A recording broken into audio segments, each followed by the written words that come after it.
Today I'm fishing in a spot that nobody else would think to fish. This is kind of a secret location. I see people fishing on the other side of this rock all the time because that's where the main current comes in, but nobody would ever think to fish in this spot. And earlier I saw these two fish eating off the bottom of the river. So I turned around and I told my friend, hey, videotape me. I'm pretty sure I'm gonna catch a fish here. I'm so confident, in fact, that I'm gonna bet you a 6-pack that I can actually land a fish here.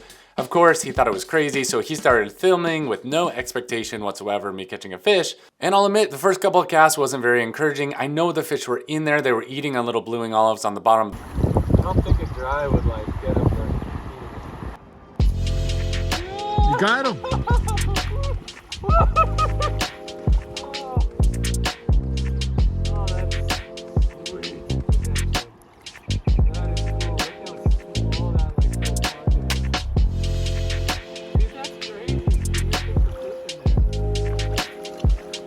And then of course I actually hooked this fish. This was a super nice rainbow trout. This wasn't the biggest fish in the world, but it was a challenge that made this so exciting. A lot of times in fly fishing, everybody's so worried about how big was that fish, or how many inches, or how many pounds did it weigh. Who cares? This was a really cool spot in a very secluded area that honestly nobody fishes. I have fished this river for over 20 years, and I have never seen another angler fish this spot.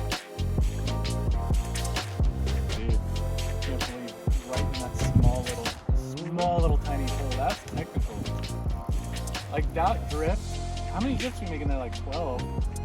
Oh, that's Right there. right at that time. Who would have ever thought there'd be fish in there? But I could see them coming up. I could see there's 2 of them in there, and I could see them just kind of going like this, feeding. And I told Eric he has to buy me a 6-pack if I caught one out of here. 6-pack? Yeah. We agreed on 1 beer. How did you upgrade? 1 6-pack. What the hell? Who are you making deals with? I don't know what kind of deal you made with Jim, but my deal was 1 beer.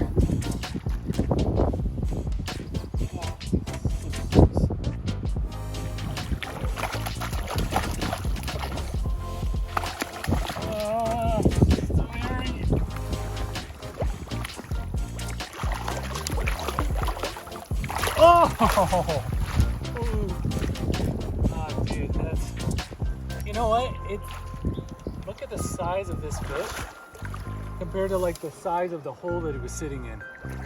Like, that is, he's not like as big as those other rainbows, but like,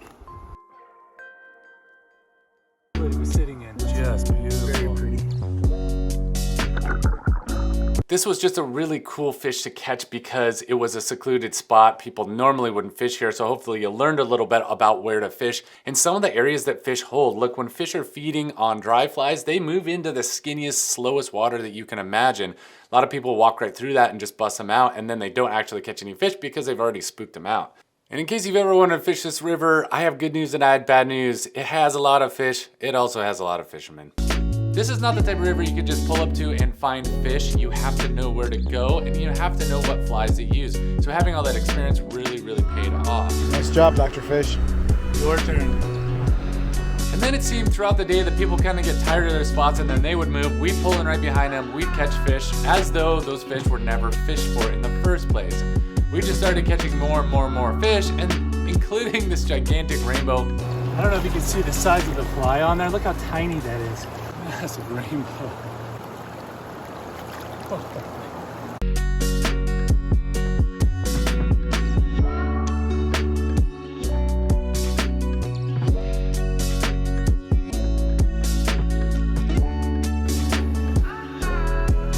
Now this is my friend Eric. He has a brand new Orvis rod that he wanted to check out. It's a 5-weight, super nice rod, super nice reel, and we wanted to try it out. But of course, he catches one of the biggest bass that I have ever seen in my entire life. I did not know that bass actually lived in this river, and when we got this fish in the net, we couldn't believe the size of it, but it looked a little bit different than the trout that we were fishing for. Super interesting to catch a huge bass. That is something in 20 years I have never seen. Now, one thing that most people don't realize is that not only do you have to know where to fish on this river, but you have to know how to approach them, what time of day to fish for them, have no drag on your drift. It's a very technical river. Most tailwater rivers Most tailwater rivers are very technical, and this one is no exception. This thing is super hard to fish, and I think people come here seeing pictures of big fish on social media thinking they could just come and catch fish, knowing very little knowledge about fly fishing. Really cool colors on this guy. Nice colors. See the red on it? I knew that in the middle of the day, the blooming olives were just gonna pop off and the birds were gonna start flying, and that hatch was gonna produce a lot of activity.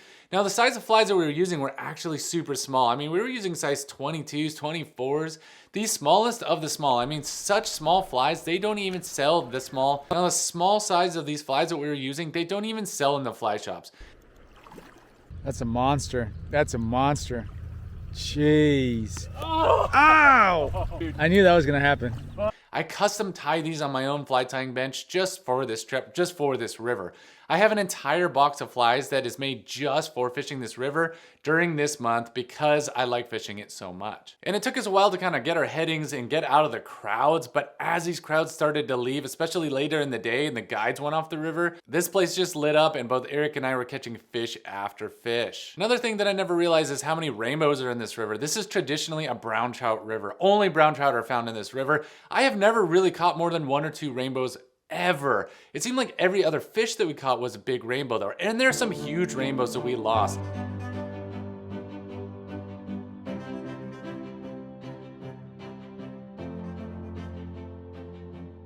Landing huge fish like 20-inch plus trout on very, very small flies is no easy feat. You know, a 22 size hook, oh man, the beauty of these fish was just awesome. These brown trout were so colorful. Even though we didn't catch any brown trout that were just over 18 inches, maybe 19 inches, these fish were just so beautiful. I love catching brown trout. I catch so many rainbows in the lakes that coming here and catching brown trout is a real treat. Now, not all the brown trout actually stay on the line. This is my buddy Eric, he's got a fish on.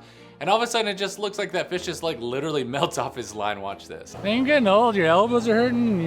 This fish is gonna be so tired.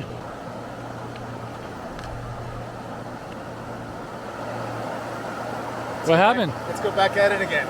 I think he just let himself go, but I'm pretty sure he had a fish on and it got off on his own. And like I said earlier, one of the biggest things is actually getting out and stretching your legs. You know, everybody fishes the same holes. If you can see a hole from the side of the river or you're looking down on a spot, there's always gonna be dudes in there because it takes a lot of walking to get to some of these secret spots. And some of these spots are pretty well hidden. They're actually pretty close to the road, but you can get to there by doing a little bit of bushwhacking and a little bit of walking. Fishermen are lazy, generally, just my opinion, that people don't wanna walk to the spots that are hard to get, and honestly, that's where all the big fish are. The big seams, the big currents, the places that are hard to wade, the places where you do not see other people fish, that is where all the big fish are. And in my experience, if you see people fishing in a spot, it's pretty much been fished out, so try to find some new water, try to stretch your legs a little bit. So this is one of my favorite spots to fish, and when I looked down the river before, every part of the day there was always dudes fishing in here. There was 4 dudes earlier, then there was 5 dudes, but then we would sit and sometimes there'd be nowhere to fish and we'd just sit and we'd watch people. So we watched this guy go in. He was going really fast paced. He was just going in there, walking through the water, muddying it up, scaring the fish, fishing really, really fast. So we knew that he came in fast, he was probably going to leave fast. He also had his girlfriend at the side of the river, so I guarantee you, if you bring your girlfriend to the side of the river and you're fishing and you're not catching fish, she's gonna make comments like, I wanna go, I don't wanna be here anymore, and that's exactly what happened. So we probably watched this dude fish for about 10 minutes, and then finally when he left, we were able to sneak into this little hole and not be in everybody's way. It's actually really difficult to fish here because it's pretty jungly. There's bushes behind you, there's logs in the river, there's twigs, there's all sorts of things that can catch up in your rod, your line, your leader, your flies get hooked all over. And of course, because I'm being filmed and I'm so confident I'm gonna catch a fish here, I got just all these tangles. But that is okay because I'm about to show my friend exactly why we waited for like 30 minutes to get into the spot. All of a sudden, Eric's net went missing. And man, I'm sure glad I found it. It's the only one we have left.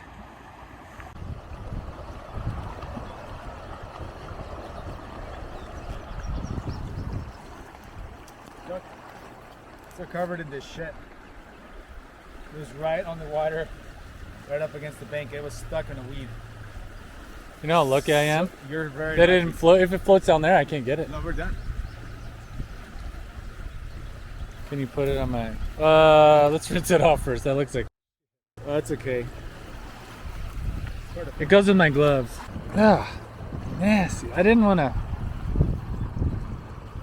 So there's two types of water here. You've got the real fast water and then you've got the calm water. The fish are sitting in the calm water right on the edge, usually the fast and the calm water. That's kind of food lane that they use.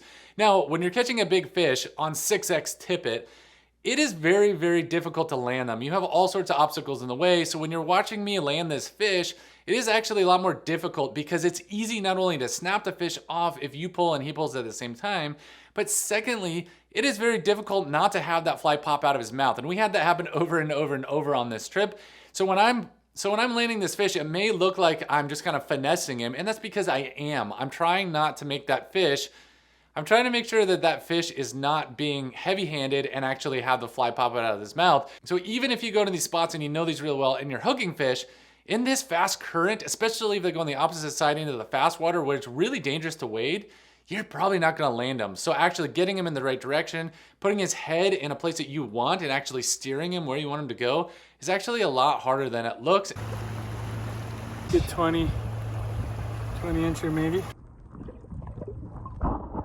I'll spare you the entire video. I'll try to clip this up a little bit so that it's not boring you, but watch how I fight this fish because it actually takes a lot more effort than you would think to land these things. And there was a big current. What you couldn't see underneath the water is a bunch of sticks and stuff that I didn't want to get caught in. And of course, with my friend filming me, I have to be on my best behavior and try to get this fish in as soon as possible. This is me landing the fish. If you have a really, really long leader, sometimes it's very difficult to get that fish where you want, at the time that you want, headed in the right direction because their head is down, and when their head is down, you can't land them very easily. Don't try to land a fish when the head is down, always try to land them when the head is up. When they're flopping on the top of the water, that's the time to land them. So if it looks like I'm struggling to land this fish, it's because I am. This fish is in pretty fast current. It's really slippery. These rocks are very jagged. It's like a bunch of little pyramids on the bottom of the river. Very difficult to wade, and it's very easy to slip in this river. Which I did not want to slip on this river because of course my friend was filming, and finally landed this super nice rainbow. If you see a dude fishing in the same spot that you did or actually wading in a spot, you don't want to fish in that same spot. It's going to make it very, very difficult because not only are those fish, if they hook them or even if they don't hook them, they may spook those fish and it takes them a while to kind of settle back down and start eating again. Yes, the fish may actually be there, but if a dude upriver about 20 minutes ago just pedaled through and muddied up that water, those fish are gonna be a little bit on edge. When they see a pair of boots heading right in their face, they generally don't like to eat afterwards. That's awesome.